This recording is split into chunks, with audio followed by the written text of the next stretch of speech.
My name is Julie Parker. I'm the Director of Media Relations for the Prince George's County Police. We are here this afternoon to announce a thwarted terror threat. This was a joint effort between the Prince George's County Police Department, the Anne Arundel County Police Department, and the ATF. We're going to begin with Prince George's County Police Chief, Mark McGaugh. Good afternoon.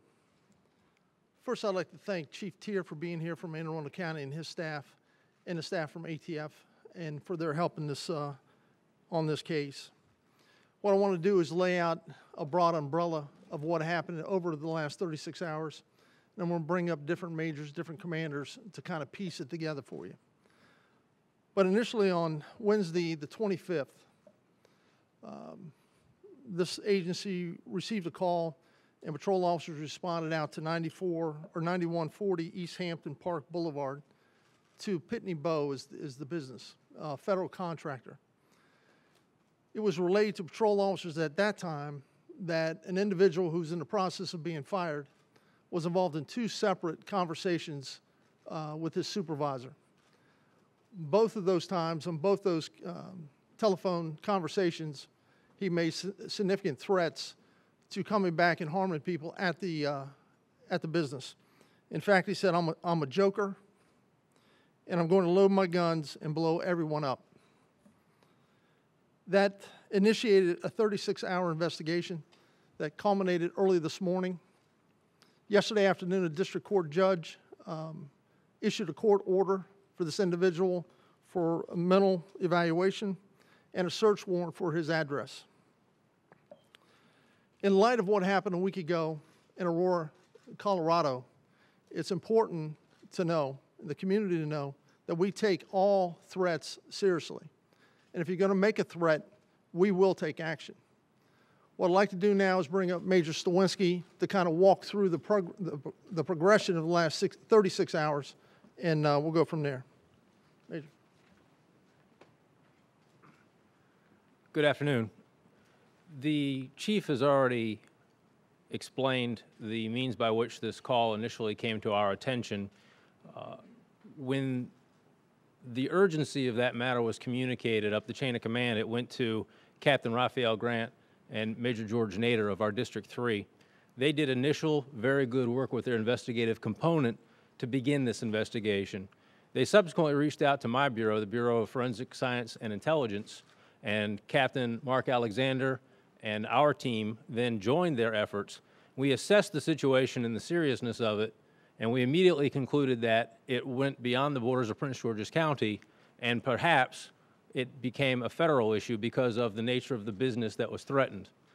We subsequently reached out to Major Ed Bergen of the Anne Arundel County Police Department and began coordinating this effort. As the chief said, the threats were made multiple times on separate phone calls, and it was acknowledged by this individual that they didn't think it was a good idea to be saying these things. They were saying them anyways. And as that piece came together, the investigation moved to the residents being outside of Prince George's County. Anne Arundel County was instrumental in helping us to build this case because during a field interview with their officers, the individual was wearing a T-shirt that said, "Guns don't kill people, I do." So the multiple threats, the nature of the threats, and that action together led us to a place where we could get an emergency petition. Again, the message here is that if you call your business, if you call a loved one, if you call anybody and you threaten to do harm, kill people, we're going to believe you, and we did. At that point, the petition was obtained, the search warrant was obtained, and then Anne Arundel and our officers, both intelligence officers and detectives, again coordinated, and we served the emergency petition on the individual and the search warrant. And at this point, I'm going to turn it over to Major Bergen, who's going to talk about how Anne Arundel did that operational piece of it as we handed it off. Major Bergen. Thank you. Good afternoon. My name is Major Edward Bergen with the Anne Arundel County Police Department.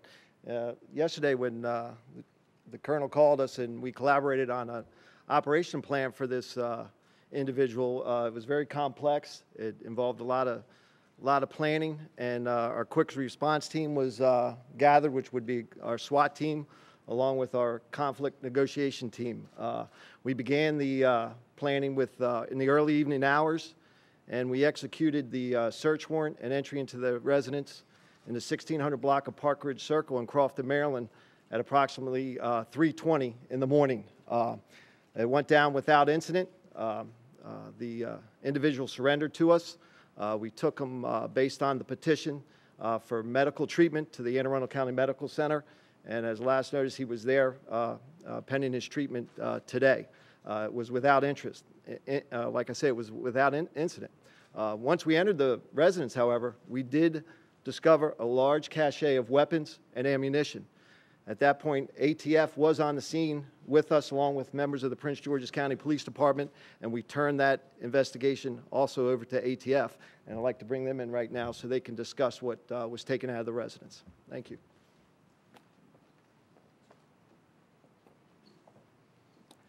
I'm Sean Benedict. I'm the ASAC with ATF in Baltimore Field Division. We were contacted last night in pursuant to this event, noting there were several firearms recovered from this residence. One of our local offices responded immediately. We had several agents out there right on the scene. They evaluated the evidence. They recovered approximately 25 firearms, several thousand rounds of ammunition. The firearms are further described as semi-automatic rifles, semi-automatic pistols. Our partners here in Anne Arundel and Prince George's County, we're doing this investigation jointly.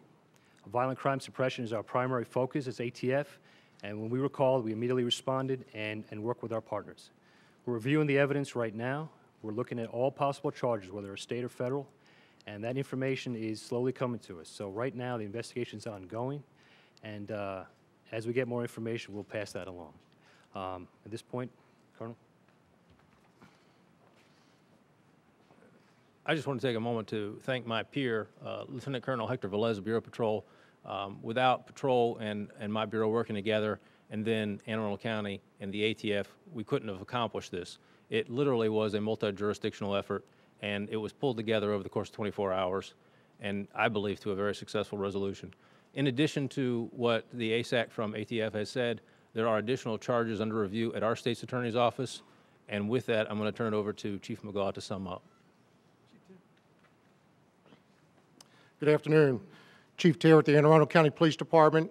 I wanted to specifically thank Chief McGaw and the Prince George's County Police Department, the ATF Special Agent in Charge, Benedict. That cooperation, all the way down from the officer receiving the information to the tenacity of the detective, bringing forth the ability to be able to serve a search warrant and share that information with Anne Arundel County, I believe thwarted some serious violence that could have happened and certainly potentially saved lives. And sir, thank you so much for your hard work and your police department's cooperation with Anne Arundel County. Really appreciate it. Thank you. Thank you.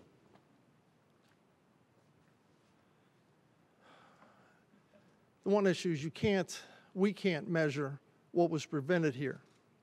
But what was going on over the last 36 hours was a significant incident in the county, and we think a violent episode was avoided because of the cooperation and collaboration of our police department, Anne Arundel County, and our federal partners, ATF. Before we open this up to questions, due to the volume of media interest in this, I'd like to encourage everyone to please, if you can, refrain from calling the Media Relations Division.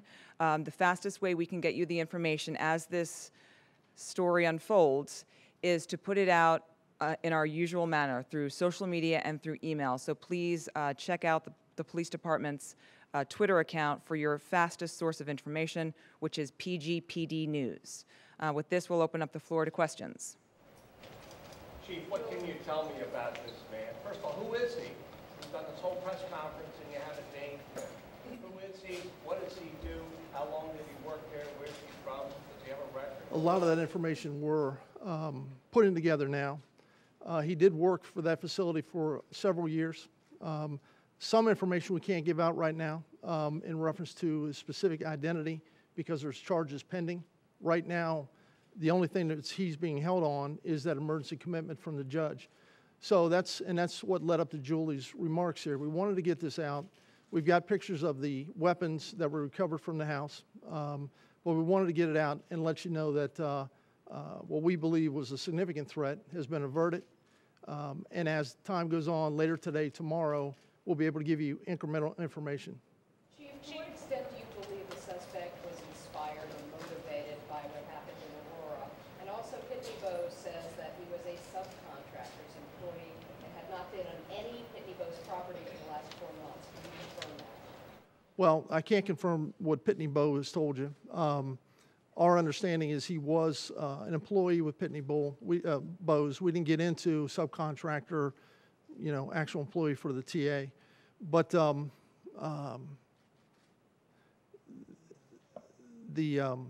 was the other part of the question?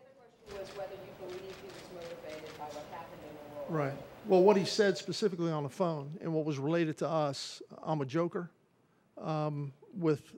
In light of what's recently happened, I think it's fairly obvious, and that's the way we took it. And that's what has been said here today is in light of what's gone all over the country, specifically Aurora, any kind of threats we're taking seriously and we're running down. And we believe this was a significant threat based on some of the mental issues this individual has, the weapon capability he had, what he said to the employees at Pitney Bowes. History of mental illness, Chief? I don't have that information, sir. Chief, was it his supervisor? It's 25. We have a picture of what was recovered that we'll get to you. You can have, where's that at? We'll get you the picture. Yeah, we have the picture. Semi-automatic weapons, and ATF can talk specifically more about the weapons if you want them to come up.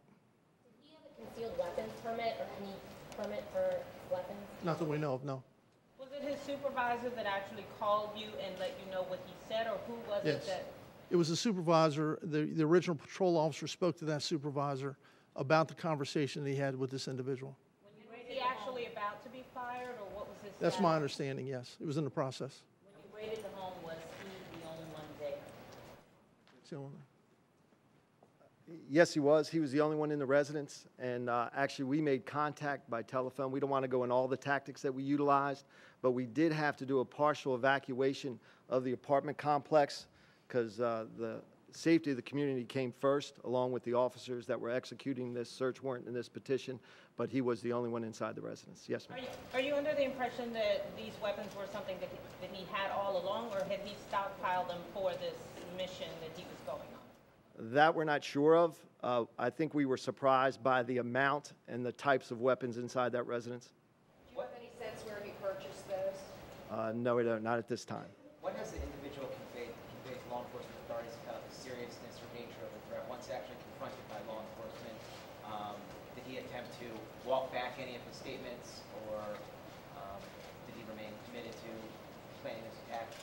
With the basis of the emergency petition, we didn't conduct an interview with the suspect at that point in time, the individual. The most important thing was his medical state at that time, and he's immediately transported to the hospital because that's our first concern. Can you take us through that, as opposed to going in and just putting cuffs on him and taking him in for questioning? Why the hospital? Why the medical center? What tipped you off? I think when any individual is a danger to themselves or others, the law gives us the ability to obtain emergency petition, which allows us for the protection of this individual so he doesn't do harm to himself or someone else. And that comes a priority over any criminal charges. Could you describe his demeanor as you saw him early this morning in his apartment? I believe his demeanor was very quiet, he was cooperative, and he was taken without incident. Did he appear to be groggy, in control, out of control? I don't have those details at this time, but through the evaluation, I think that would be all under the HIPAA law, so we wouldn't get into that anyway. Do you know when he was planning the attack? That would be up to Prince George's, would have to speak on that. Thank you. we had no specific timetable, but we took it as it was going to be imminent based on the conversation with the employees at Pitney Bowes, and we acted on that threat. Did they tell you when they were going to fire him? What was that date? I don't know if there was a hard date ever given to us. It was in the process of being fired. I believe the first conversation was, the telephone call was going to be about that, and then it spun off into threats towards the employer. No, no. I don't know that. Do you know what he does? Does he work on office machines? No, so I don't know specifically. Chief, was he interviewed by one of your officers earlier in this process with the T-shirt thing? How did that? That's with Anne Arundel County when they first. Our officers went out there on yesterday's date. This was part of the investigation with Prince George's County. That we were collaborating them and went to the residence and met with him, talked with him, had conversation with him at his residence. And that's when the officers were able to document what was on the T-shirt and what he was wearing at the time. That was before the arrest. There hasn't been an arrest. That was before we took him into custody for the petition. Yes, ma'am. That was earlier in the day on the 26th. Was there any concern in light of Aurora that his place may have been booby-trapped in any way? Is that why SWAT brought in for that part of the thing? I think we try to take every consideration into mind in a situation like this. We believed we were dealing with a dangerous individual, so we took all safety precaution as possible when dealing with this individual. When you deal with the SWAT teams, they're very careful in what they do. They just don't go into any place blind. They try not to, and their tactics reveal that.